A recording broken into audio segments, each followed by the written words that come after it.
Assalamualaikum warahmatullahi wabarakatuh. Sebelumnya perkenalkan nama saya Iqbal Ferry Amanda dengan NPM 241705131. Di sini saya akan menjelaskan dari ilmu komputer B. Di sini saya akan menjelaskan mengenai bagaimana saya mendapatkan soal perbedaan atau dari mendapatkan soal untuk perbedaan NFA dan NFA epsilon. Nah, langsung saja. Di sini sebelumnya saya sudah mencoba mencari beberapa materi ya sebelum saya mendapatkan soal tersebut. Seperti di sini saya mendapatkan sebuah PDF mengenai pertemuan penggabungan dua FSA dan lain-lain. Di sini ada hasil union dan ini dia. FSA hasil operasi gabungan atau konkatenasi adalah sebuah NFA E-move atau epsilon move. Untuk selanjutnya harus diubah menjadi NFA tanpa E-move. Nah, di sini terdapat flowchart untuk permasalahan atau apa ya namanya. Nah, di sini ada problem. Problem itu terbagi menjadi subproblem 1, subproblem 2, dan subproblem 3, yang mana ini merupakan analisa masalah dan perancangan FSA awal. Kemudian subproblem tersebut diubah menjadi NFA E-move, kemudian digabung dan per subproblemnya itu diubah. Kemudian terakhir kita gabungkan operasi atau konkatenasinya menjadi NFA E-move. Nah, alur pengembangan FSA-nya ini atau NFA E-move-nya ini, dia itu yang pertama dari NFA E-move ke NFA, kemudian penyedaran FSA menjadi NFA sederhana, kemudian ekivalensi NFA to DFA, kemudian reduksi useless states atau DFA optimal. NFA dengan epsilon move ini merupakan jenis otomata baru yang mana I-nya ini disebut sebagai NT. Kemudian pada NFA E-move ini atau transisinya itu diperbolehkan merubah state tanpa membaca input, sehingga yaitu nggak bergantung pada suatu input ketika melakukan transisi. Ini contoh gambar NFA dengan E-move. Nah, di sini kita bisa melihat penjelasan gambarnya. Dari Q0 tanpa membaca input, dia itu bisa berpindah ke Q1. Kemudian dari Q1 itu tanpa baca input, kita ke Q2 final state-nya. Kemudian dari Q4 itu kita berpindah ke Q1. Nah, salah satu dari kegunaan dari transisi ini tuh untuk memudahkan dalam mengomunikasikan final state atau automata atau FSA. E-closer untuk NFA E-move itu tuh dapat mencapai suatu state tanpa kita baca inputnya. Jadi tanpa kita perlu mengetahui inputnya, kita itu bisa langsung merubah himpunannya itu, langsung bisa berpindah gitu. Di sini juga terdapat penjelasan. Nah, ini juga untuk sedangkan ini nih mesin NFA dengan E-move. Contoh 2. Ini ada contoh 3, 4. Selain itu juga di sini saya membaca materi yang ada di silabus, yang mana NFA dengan epsilon move, NFA dengan e-transition, NFA dengan E-move, NFA dengan NFA E-move, NFA epsilon, dan INFA. Nah, di sini juga terdapat pengertiannya. Pada NFA memungkinkan untuk berpindah kedudukan atau state secara seketika atau spontaneously, dengan kata lain tanpa menerima simbol atau masukan atau juga input. Dari yang mana mekanisme ini bisa membuat mesin NFA itu berada beberapa state sekaligus dalam beberapa state sekaligus secara bersamaan. Kemudian untuk itulah kita itu perlu membuat untai kosong untuk menggantikan nilai masukan. Yang mana untai kosong itu kita simbolkan sebagai E atau epsilon atau juga biasa disebut MT. Nah, ekivalensi NFA epsilon dan NFA. Terdapat NFA epsilon N1 dan NFA yang ada di 2, yang mana jika L MN1 sama dengan L MN2, maka MN1 sama dengan MN2. Selain itu juga ada epsilon closure, yang mana epsilon closure itu adalah himpunan state yang dapat dicapai dari suatu state tanpa menerima masukan. Setiap state-nya itu memiliki epsilon closure yang menuju ke state itu sendiri. Contoh, epsilon closure untuk NFA tersebut.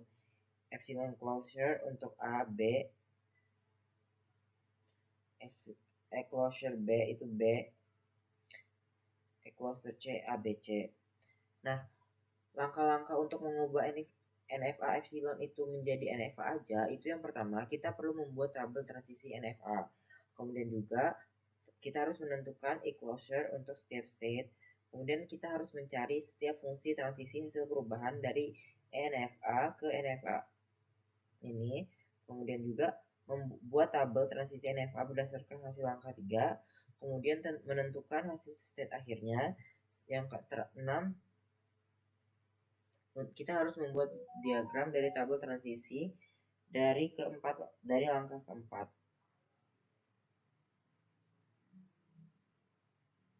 Nah, ini ada contoh soal.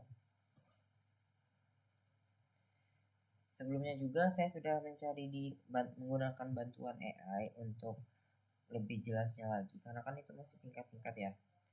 Jadi saya mencari bantuan-bantuan dari AI, mulai dari apa itu NFA, apa itu NFA epsilon. Di sini terdapat penjelasan-penjelasan yang lebih lanjutnya lagi ya. Apa itu NFA tanpa epsilon? NFA biasanya hanya punya transisi berdasarkan simbol input dari alfabet, sigma, tidak ada transisi kosong. Jadi setiap perpindahan state harus karena membaca simbol dari input.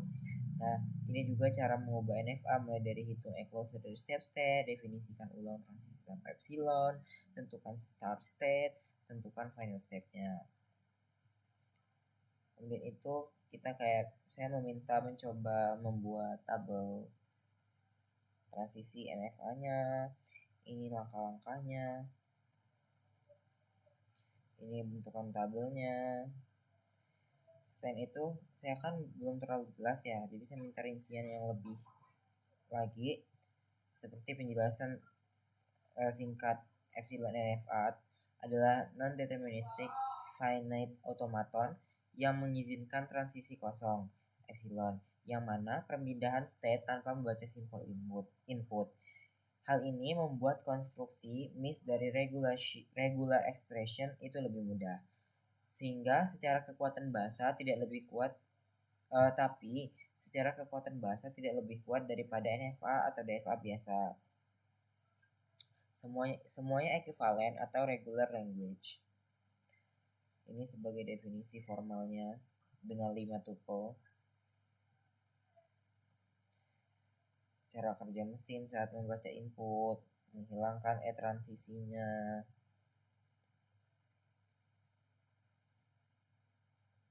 Di sini kita juga ada properti atau penggunaan. Nah, biasanya itu kita pakai digunakan untuk ekspresivitas sama dengan NFA dan FA, semua mengenali regular language. Kemudian itu hal ini lebih praktis, yang mana sering digunakan pada implementasi engine package seperti Thomson NFA menuju determinasi atau simulasi. Nah, kelebihannya itu pembuatan dari regex lebih mudah dan linear untuk ukuran regex. Tapi hal ini juga memiliki kekurangan seperti non-determinisme, sehingga kemungkinan banyak state-nya itu terjadi dalam determinisasi, dan juga terdapat debugging, sehingga bisa menyulitkan bila banyak epsilon transisinya. Selain itu juga ada closure, yang mana kelas bahasa yang dikenali tertutup di bawah union, concatenation, clean, start, dan lain-lain, sehingga ini bersifat ini tuh khusus untuk regular language, bukan khusus untuk epsilon NFA. Ini ada tipsnya.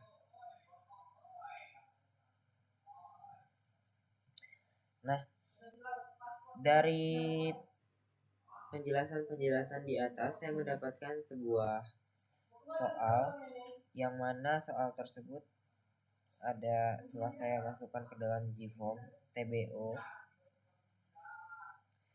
Nah, di sini saya mendapatkan pertanyaan, yaitu pilih semua pernyataan yang benar tentang proses mengubah epsilon NFA menjadi NFA tanpa epsilon. Nah, di sini ada jawabannya. Jawaban yang benar itu adalah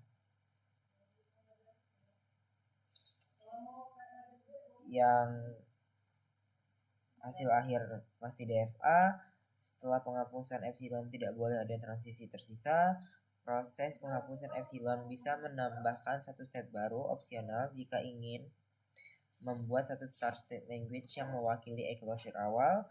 Kemudian jumlah state pada umumnya tetap sama kecuali penambahan opsional pada huruf H. Kemudian jika ada cycle loop, e-closure tetap terdefinisi dan harus dihitung dengan cara yang mencegah loop tak terhingga. Kemudian setelah penghapusan epsilon, biasanya perlu melakukan pembersihan, menghapus state yang tidak terjangkau atau unreachable, state baru, start state baru sama dengan e-closure state lama, dan terakhir sebuah state key akan menjadi final NFA baru jika e-closure key berisi setidaknya satu state final lama. Alasan penjelasannya itu yang pertama adalah untuk yang state baru ini, alasannya adalah state baru itu biasanya ditentukan dengan epsilon closure key 0, yang mana semua state yang bisa dicapai dari state lama hanya dengan epsilon. Ini nih harus memastikan mesin mulai dari semua kemungkinan posisi yang bisa dicapai gratis sebelum membaca simbol pertama. Nah, untuk alasannya ini, definisi untuk key itu adalah final dari NFA yang baru, epsilon closure key, gabungan dari n-fold tidak sama dengan 0, yang mana artinya key mungkin lewat beberapa epsilon, sehingga bisa mencapai state final lama, sehingga key harus dianggap final di mesin tanpa epsilon.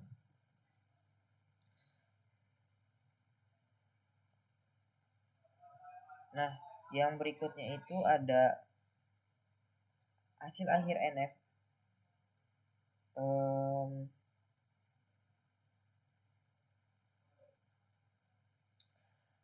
Kemudian alasan yang berikutnya adalah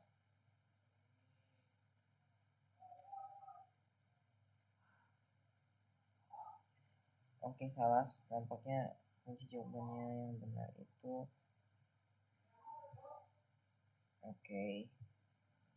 yang berikutnya adalah hasil akhir NFA tanpa transisi E, yang mana tujuan ini memang menghilangkan semua transisi E sehingga hasilnya NFA, yang mana tidak ada transisi epsilonnya.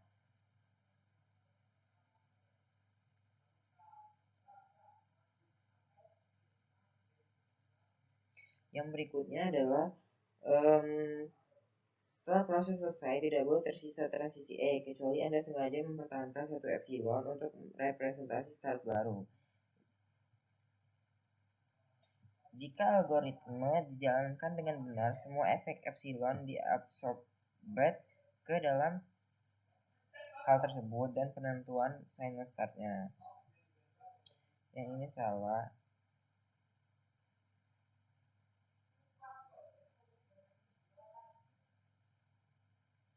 Yang ini alasannya adalah dikarenakan kalau model F memiliki tepat satu start dan menolak mendefinisikan start sebagai himpunan, Anda bisa membuat satu state baru, yang mana transisinya itu bisa menambahkan transisi simbol lebih lazim.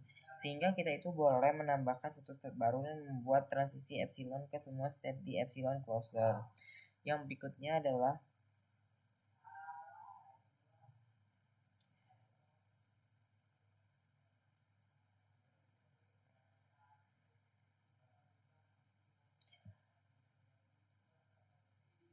setelah mengubah transisi, kita harus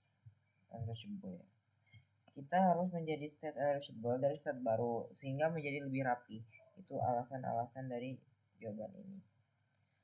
Mungkin itu saja untuk penjelasan dari soal-soal tersebut. Saya akhiri, wabillahi taufiq wal hidayah. Wassalamualaikum warahmatullahi wabarakatuh.